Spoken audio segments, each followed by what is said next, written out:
I'm Phil Blackman, President of the Engineers and Architects of Hawaii. This presentation by Friends of Haiku Stairs lays out the managed access plan recommended in the final environmental impact statement. The managed access plan safeguards and improves the unique value of Haiku Stairs to Honolulu, and it removes all future liability and operating and maintenance costs from the city. It also eliminates trespass through the neighborhoods. It's not too late to save Haiku Stairs from the city's demolition plan. Removal of the stairs increases liability and security costs to the city forever because it does not stop illegal trespass by hikers determined to hike the famous Haiku Ridge. It is our hope viewers will be energized to appeal to our mayor and our city council to choose managed access. Ask the city to back away from their budgeted stair demolition that will cost taxpayers at least $1 million and still leave the city responsible to pay yearly liability and security costs. Let's not throw away an important part of our heritage, which could never be replaced. Let's reopen Haiku Stairs for the spectacular world-class hiking experience and be prideful of the history Haiku Stairs brings to all. After viewing this presentation, share your comments to the city, Friends of Haiku Stairs, and EAH at the email shown. Mahalo. If you want to contact Mayor Blangiardi and maybe let him know that you're a bit concerned about his decision, to put it mildly, here's his contact information, email and phone number. And so really at that point, that's my last slide. I'll leave it up for a while in case people want to take notes from that. Are there any questions, concerns that any of us can try and answer? I have a question though. It would seem to me that even if you take out the stairs, you're not going to stop people from going up that ridge. And it's going to be more dangerous without the stairs, and you're going to have more people injured in that case. Sam, thank you very much for that comment. That's absolutely what we believe. We think the liability, which we're saying right now is virtually zero, will become much greater because people will want to get to the top. They'll want to see where the stairs used to be. And there will be more accidents, more injuries, there may be deaths. It really is a very difficult trail for people. They don't realize it's longer, it's muddier, it's steeper, it's much more dangerous.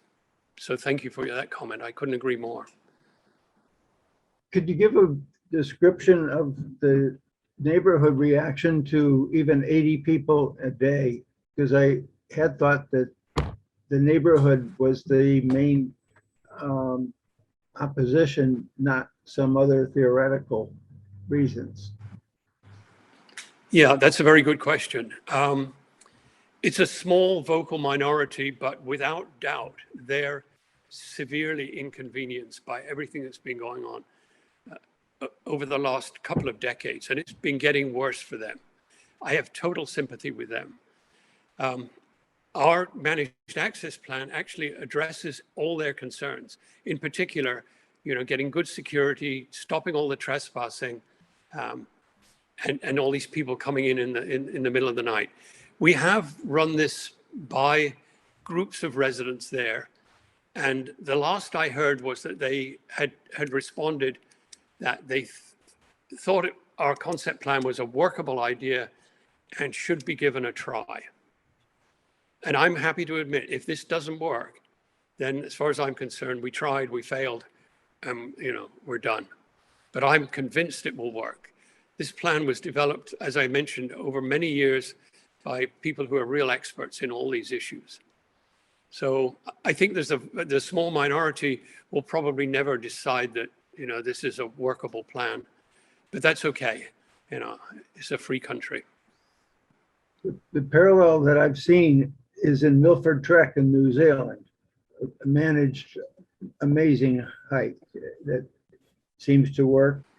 That's a good example. Yeah. The other example that I sometimes quote is the Sidney Harbor Bridge. The bridge was built in the 1930s, I believe, and when it was finally finished and opened, people started looking up at it and looking at maintenance people going up on the bridge, and they would ask, so why can't we open it up so the general public can go out there? And the immediate response was, oh no, it won't work, too many problems. And the sort of problems that were raised, people are going to go up there drunk, people are going to get dirty up there, people are going to drop cameras onto a boat below and kill somebody. It's going to disrupt the neighborhood. And so some positive thinking people said, okay, we'll list every single objection and we'll go down that list one by one. And that's exactly what they did. And they were able to reopen open the bridge to the general public. So now if you go up there, you have to wear a jumpsuit. You have to be breathalyzed. You have to go through a metal detector. You're not allowed to take cameras up there. I mean, all these sort of things, but they've done it. They've reopened it. And it's a huge success. I got to say, it's nothing quite as good as the experience of going up the stairs, but that's okay. But that's been an enormous success. The problems in the neighborhood is the spillover effect of blocking access on Haiku Road. When you block in access and tell people you can't go there anymore, people want to find a way to get there. And that's how the problems came in the neighborhood. They know they can't go that Haiku Road, but then they're looking for the ways. And that's how you get this problem of people going into the neighborhoods trespassing in the middle of the night. And the problem is very real. But the problem can go away if you allow that managed access and redirect the flow into a control point and move from there. I've been involved in this healthy debate online with our neighbors on Facebook and Nextdoor.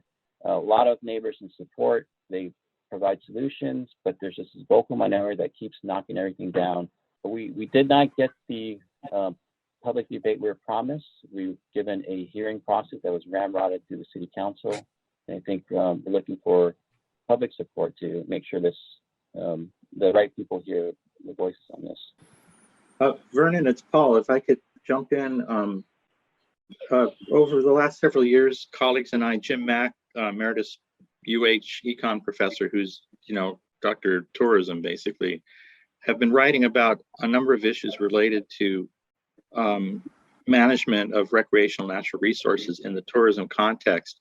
That's getting a little traction. I fear it's going off the rails, but just to make my point and a suggestion for you, we, a group of us, a subset of this group of authors, have met with Suzanne Case at DLNR, Kirk, the forestry guy, I think, or the trails guy, and the parks guy, and all of those guys. We've met with them 2 or 3 times now. I've met with Suzanne 3 times on this. And our proposal is that, a smartphone app with a using GPS, you could basically reserve your place, pay online. You'd write an algorithm that would search price entry. You've already determined a cap and trade model of about 80 persons per day. We'd have, you like Uber, the pricing would vary to mitigate the loading at any particular point in time. The point is, this can all be done on a smartphone now with an app. And I even have a friend, a drinking buddy here in Kailua, that went out and coded an app. So he's been knocking on doors trying to get somebody to use his app. So the technology already makes possible execution of the process you've designed here, and indeed might not even require as much as the institutional front loading that you've talked about, but that's fine. The point here is that recreational natural resource use ought to be something people pay for, and it doesn't necessarily have anything to do with tourists. Recreationists ought to pay for their impacts, and therefore fund, resource stewardship itself, as well as sending a signal to the private sector so that they know whether it's worth being private providers, who wants to be the next Kualoa Ranch. So I'll throw that all out there for you and just let you know, I'd be happy to follow up with you, and I'll get your email and try to do that to give you more detail on what we've found in our pursuit of this. Well, thank you, Paul. That's very, very helpful. Yes, I'll definitely be in contact. Thank you. Hi, this is Joe. So what's the plan to stop nighttime trespassers? We'd have security, obviously, day and night. We'd have night vision cameras that would identify anybody who's there who shouldn't be. on the stairs themselves, there is a point where you really can't climb outside the stairs to get above that point. So we would have something designed that would keep that in mind. I think personally, the answer is people need to know that there will be very effective security in place if we take over. They will not be able to, they can get up at 2 o'clock in the morning and try and get in, but they will be stopped before they get to the stairs. They will be cited, and an off-duty police officer can be there in that area to make sure they get $1,000 fine. And I think the outcome of this will be that through social media, which has been part of the curse that we have, but it can be a helpful solution to this. By social media, people will realize you can get up at 2 o'clock in the morning, you can try and get on the stairs, but you will be stopped, you will be cited, you will be fined $1,000, and you will not get onto the stairs. And I think once that gets out and people realize there is an alternative, albeit involving a fee, where they can actually go up there and really enjoy the experience, then I think that may change the mindset. We're totally committed to this. I've talked to people that run security firms, and they sort of say, oh, this is not a difficult thing to solve. But the situation right now is hopeless. It's medieval.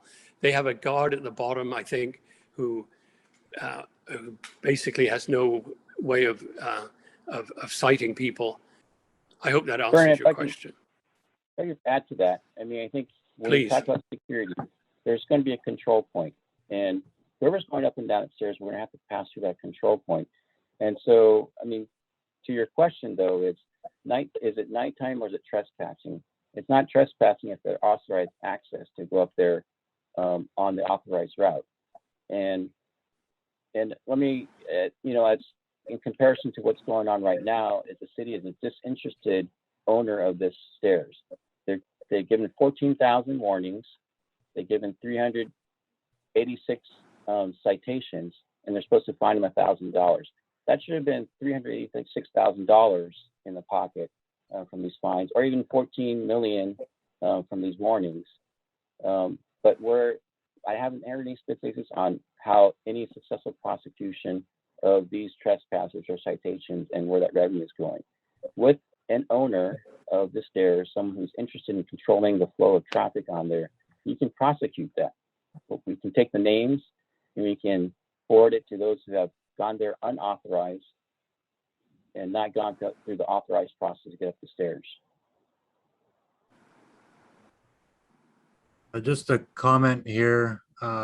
In the chat window in Zoom, I posted a link to a flyer and kind of that information packet of the concept Adriel was talking about.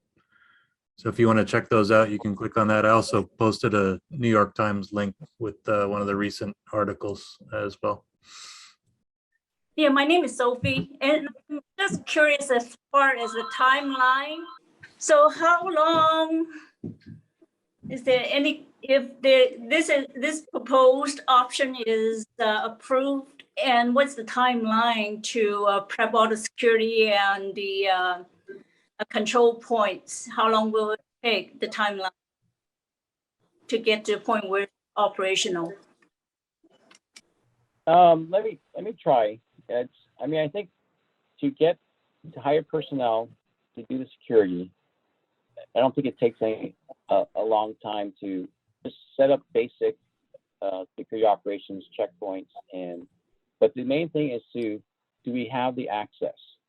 Do we have the approval to run that access route up through Haiku Road and to the base of the stairs? That's the main problem, and that's what I've talked to neighbors about. They agree that the whole issue is about access. It's not access through their neighborhood. It's not access through the water tank on Lu'i Place. It's access away from the neighborhood. And if we have personnel there, you can control it. Now, for the full setup, it might take some time because how do you generate revenue to set up all the gadgetry and technology? I guess Paul Bruegger says that the technology is there, it just needs to be implemented. But I think the real question is, how long does it take for us to open up that access, authorized access on the road? Over to Vernon or Aaron. Yeah, I think we can try and raise money from grants and donations and maybe large amounts of money coming in from sponsorships to get things moving. And then we can run several things in parallel to try and get things open as soon as possible. And the other thing that we can offer is a large number of volunteers to do work, clearing trails and things like that. Aaron, do you have any thoughts? Yeah, it's all a matter of permissions and authorizations at this point. Once the go-ahead gets given, it seems like it could all happen pretty quickly. There's definitely a pent-up demand for it, just evidenced by the amount of people that are continually trying to get up there. Right? Can I ask you to move back to the slide with the mayor's link, phone number, as well as Mr. Lamb's contact info? Yeah, if I could just add in here, the facilities part of it, that might take some time, but to open the trailhead doesn't take a lot to put up the personnel and man the trailhead with a crew of people that can do the check-ins and man the checkpoints. The rest of the facilities will take some time if we get the funding for it, and that's the same thing. The same story with Palau Foundation, who's trying to open up the valley to restore the history of the valley. The Omega Station is only one part of it, and it makes a great place as an existing building that you can renovate and kind of repurpose for as a museum of the valley. But Mahilani Cypher has, through different research, there used to be an amphitheater in the middle of this open area, and you had a couple of heiaus that were on the sides, as well as lotus fields in the valley. I mean, that kind of stuff will take some time to develop. They're trying to clear some land up near the tunnel right now, and that's the old maintenance house, so clearing some land. But yeah, that part will take some time and with funding. But to open up the trail, I think you just need to have the control points and the personnel. Thank you. Yeah, who would be the focal point to stop that removal? I mean, right now, it's basically the mayor's decision, and he controls the funds and the decision making to get the contractor to take down the stairs. And that's going to take some time too. That might be a process for them to get the contract, and at the same time, another 2 or 3 years. That's another thorn in the community side of dealing with.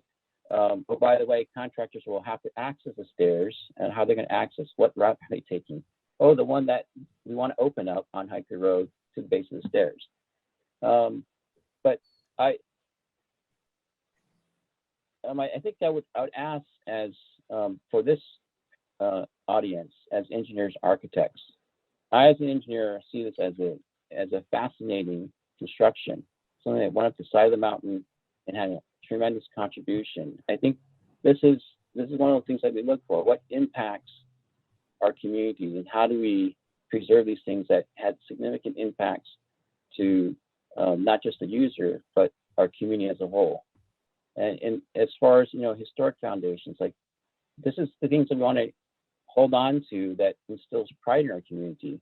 People from Kaneohe, we might be country people, but we had a global impact on what we have here, and it's our treasure, and we want to keep it.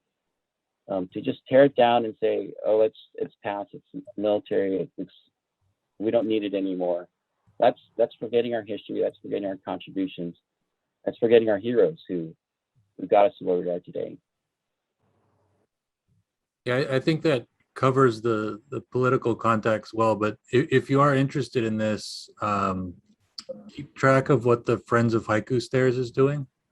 Okay. And they'll announce things and put things on the website and stuff like that. So they're the advocates, I guess, among the citizen groups. Thank you. Aaron? But, you know, I think the mayor and the city council need to know that their decision is an unpopular decision. So it seems to me that there's a certain amount of needing to get some supports from a lot of people. And I'm going to propose that the engineers and architects issue a position statement. If a lot of groups could start doing that, maybe that might be at least one way to approach it. Yeah, it sends a signal. I know the Friends of Haiku Stairs over the years, especially back when we were physically doing the maintenance on the stairs, we've developed quite a list of emails of interested people that we can blast out to. Vernon, do you know what's going on regarding mobilizing a kind of a public response in yeah, we're certainly reaching out to our list, but I do like the idea of getting position statements from maybe not big organizations, but well-respected organizations. I think that has an impact. You know, we can use quantity in just bombarding the mayor. I know so many people who are writing to him, telling him what a bad decision it is and how they're not going to vote for him next time around. But I think a position statement from a respectable organization carries weight. And if we can have several of those, and we need to focus maybe on that. I have a few people in mind, but I think that would be enormously helpful, and I appreciate your offer. Thank you. Sam, you might make a quick comment also on the archived video that we have on our website that illustrates the original design efforts that put this in the 1940s resulted in the Haiku stairs being there now. And that perspective has value to being displayed. I'd like also to ask a question. Is there any other area, park area or partial hike that someone could at least say that they can see the top of the stairs, or is the only way you can claim any association with it is to actually climb all those stairs? So there is a route that comes over from the other side of the island. At least one route. I haven't hiked it from that direction. Do you know, Vernon, if that's like an official publicly accessible hike, or is that just one of the ad hoc routes? I think the one you're talking about is public land, but I think it's probably, you know, very dangerous or much more dangerous than the stairs themselves. And as you know, going up the stairs is just this unique experience. There's just so much you can see from the stairs. You can see the whole valley. You can see the Ahupua'a from the back of the valley all the way down to the fish pond. You can see all these native and endangered plants that are up there. And, you know, apart from the views, that's okay, but you can see the valley itself and where Native Hawaiian people used to live. I mean, it's just packed with all sorts of unique experiences, if you like. So I'm not sure exactly the trail. So the trail on the backside, it used to be on the, I guess that Naike, the GIS or the states or cities database on trails. They took it off maybe a couple of years ago, but it's not prohibited. They're not going to cite you from coming from the backside or going on those trails. But as you said over here, it is a much more dangerous trail. It's eroding or it's affecting, you know, the trails are causing erosion on the land there, and it's a much worse proposition than keeping the stairs. And so maybe that needs to be part of your proposal, is to encompass maintenance of those other accesses from the other side as part of Haiku stairs. That's the concept that I'm sort of advocating here. I know that there's really tall mountains and I like them, but I'm satisfied to go up to a base camp or some other portion where I can say that I've at least participated in knowing the history, having a chance to hear at it, and feel I've contributed to respect for it. And Adrian, in the area that you've picked, is there a place that with a telescope or a plaque or something you could say, look in this direction, and that's what the Haiku stairs give a very limited number of people a chance to do the entire hike, but at least you can participate in appreciation. Yeah, and I think that's what you build on with the facilities down on that site. I envision something like a pavilion and displays, or setups of plaques, and then a way for people to see the anchor points and where the emitter was in the middle of the valley. I mean, they use the entire bowl of that valley to make a long wave emissions that can send a pulse, across the Pacific.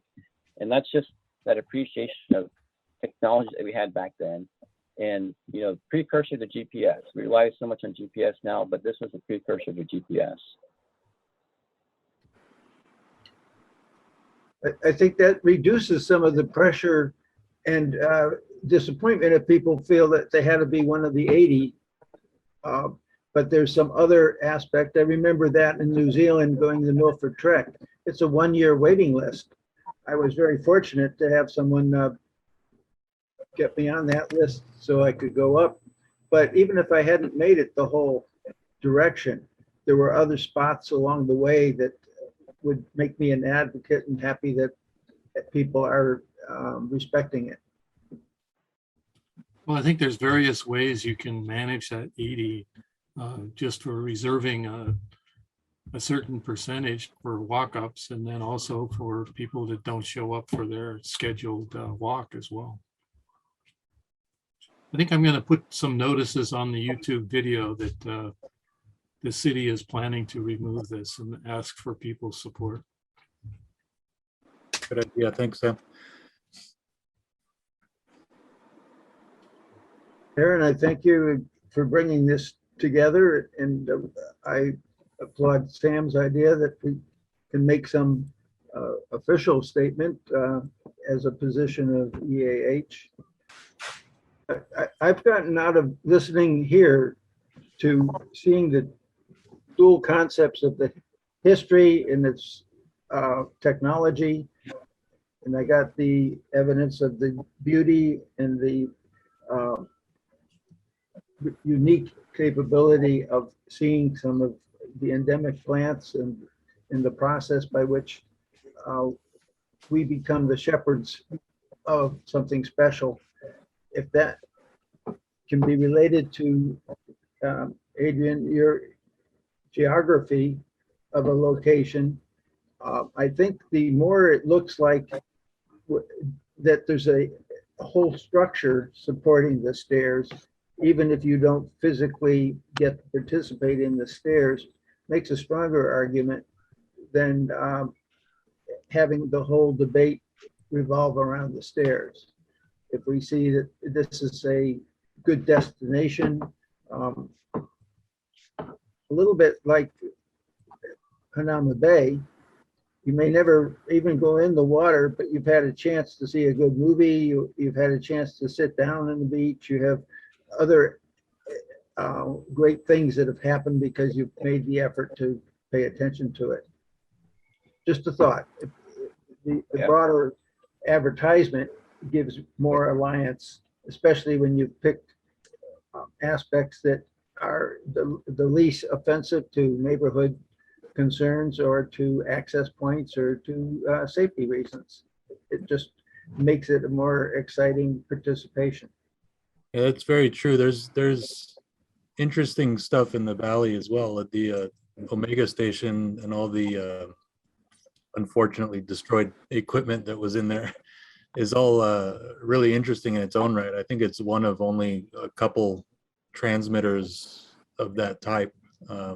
There's one, I think it's in Europe somewhere, that is preserved and celebrated as a monument, and we could do something similar to that. To talk a little bit more about the the plants and the erosion. When we were up there doing maintenance days, we would find invasive species that are very rare and fragile just sprouting up between the steps. So that gives you an indication that having a set of stairs there is more of a protective thing than it is a destructive thing. If you go on any other trail, it's trampled and eroded and washed out, and you won't find a rare plant sprouting up right in the middle of the pathway at all, right? So yeah, it's an unfortunate thing that they're trying to remove them. But I was just sharing my screen there, which is the visitor satisfaction survey done by the Honolulu Tourist Authority. And I took out 2 pages on activities. And the first activity is 90% of visitors go to the beach. And then you go down here, 76% swim in the ocean, about 50% go snorkeling. And then the fourth one is hiking. 50% basically of tourists go hiking on here. So if you look at the first 3 as ocean activities, hiking is the second most common activity for the tourists that come to Hawaii. And I just heard on the news that they're looking for these kind of activities for tourists. That's what tourists are coming to Hawaii for. It is a unique geography with the valley and the cultural resources there, because when you look at their proposal to take the stairs and put it in Kualoa, it's way out there in a ranch in a different place. But when we're talking about blending past and present, we're always concerned. There's always a discussion about modernity overtaking the past and destroying. But this is where you blend the past and present. You can go up, you preserve this, the valley. You get up on top of the peak and look down on the Ahupua'a from the valley down to the fish pond, and then see where it blends with Kaneohe that has developed in the past 60 years, the residential development, and bring that together. I think that's a fascinating way to just connect our communities of what has gone before us and what we can go forward with. With this group, I would like to ask, is anyone else familiar where the site that we had on this island for the Nike Hercules missiles that were nuclear tipped and armed? I had occasion in the 70s to go up and actually still see some of the control panels and such. Would there be any interest to make that? And it's a very nice hike, very exciting. But it illustrates that in the Hawaii was part of a concern for the hot war, nuclear war. How many are familiar with that? Mac, are you familiar with that facility? I've seen it. I was more concerned with the 14-inch guns at Kahi, though. And we all have our own niche. I had never heard of such a thing, and it sounds very interesting, Bill. I happened to be there at a time that the main control panel, for some reason, that actually had the words, the nuclear option, a simple toggle switch, you could either say standard warhead, or you pushed it in the other direction and it said nuclear. And I'm trying to see if I can find a picture of it that I took at the time. And that it, even today, we don't talk about what nuclear weapons we have on the island, but to have a whole facility that was controlling those kind of missiles right from our island. It's on the east end of the island. Let me add that my 5-year-old daughter, my 7-year-old daughter, and my 12-year-old son, and my young wife all hiked the thing about 40 years ago, and it was, loss of life was kept a irreducible minimum. Didn't seem to be a problem. But now, when I was with the Navy, we were the ones that were in charge of getting the Omega system in. And that was pretty interesting. Funny things would happen every day. And now I realize I'm probably one of the last people still alive that could talk about it. And so we're kind of at the, for the oral history of that valley, it's almost gone. The contractor put in a cable car, I guess you'd call it, because they used the steps, but the cable car was helpful. And then at the end of the contract, they wanted to be paid for the cable car, like going to leave it there. And the Navy was his idea was the Navy would pay for it because now it's a valuable thing. And the Navy said, no, we don't want it. And you're going to have to take it out. So he ended up having to, what he thought was going to be a little chunk of money, ended up costing him, to have to take the cable car out. And then it was just the stairs after that. So anyway, there were strange things like that. I remember my friend coming in and saying he was doing the inspection on the foundations for the cable. And I said, you're going up in the cable car? I said, that's pretty exciting. He says, I'm not getting in that. This guy's kind of heavyweight guy. I says, well, you're not going up to 2,000 steps, are you? And I said, no, well, how are you going to inspect the foundations of these things? And he pats the 7x50 binoculars on his chest and says, that's what they make binoculars for. That's my memory of that. Good stuff. The cable car's top terminus is still there with the pulleys and the motor and a big rusty heap, but I know the place. Okay, I think that's it. I think Thank we'll, you for I'm gonna hosting. turn off the recording here. Watch episodes and offer your comments and insights in an email to eahawaii@gmail.com.